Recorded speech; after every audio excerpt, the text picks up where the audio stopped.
when it comes to your coworkers, it might be time to give them a piece of your mind, and we don't mean a dose of brutal honesty, even though you might want to do that too. We're talking about mental health. A study from the National Alliance on Mental Illness found 77% of employees think it's appropriate to talk about mental health concerns at work, but about 40% of respondents said they worry talking about it could have negative impacts on their careers or that they would be judged for mentioning mental health struggles at all. Our next guest says it is time to shed that stigma. Joining us now is the National Director of Innovation at NAMI, Barb Solish. Barb, thank you very much for being here. I do think people are hesitant to talk about any kind of mental health issue because they're afraid they will be tagged as somehow... Judged? Yeah, judged and seen as maybe less productive or have baggage of some sort. I mean, what holds people back? Yeah, well, first of all, thank you so much for having me this morning. I really appreciate the opportunity. Yeah, I mean, so stigma is a huge problem when it comes to mental health, and it's even a bigger problem when it comes to mental health at work. So this study that we did this year, it's the second year in a row we've done it. We found some interesting findings when you mentioned that people think it's okay to talk about mental health at work, but far fewer are actually willing to do so. We also found, interestingly, people are totally willing to help each other. So if somebody comes to you at work and says, I'm struggling, yes, I'm there for you. But if you're having a challenge, if you're facing a struggle, you're much less likely to speak up because of that fear of judgment, fear of career consequences, those kinds of things. We also noticed that mental health concerns might be being hidden as something else. So when we asked people, how is your mental health? They actually rated it pretty good, which to me was surprising.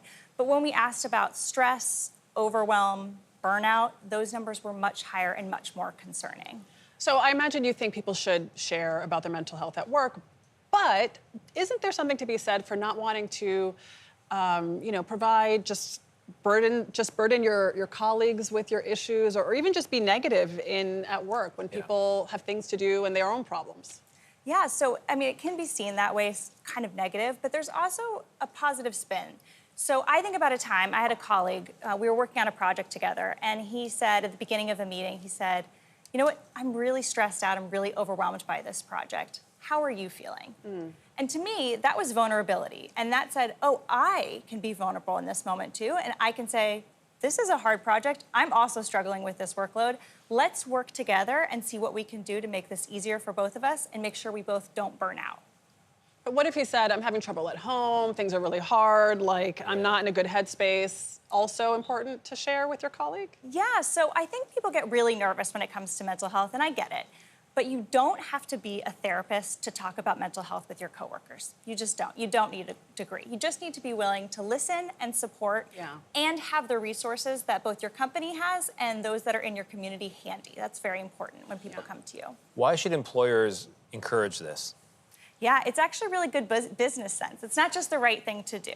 It's an economic imperative. So we saw that actually 1 in 4 people said that they were willing to quit over a mental health concern. So it's literally driving talent out the door, and 7% actually did quit over a mental health concern. Wow. So it's not just, morale, it's also productivity, and it's turnover. Those are really expensive. Right. It's also really nice when your coworker checks in on you when they know that you're going through something and they have that little check-in. It makes everyone feel good. Yeah, it's a good thing.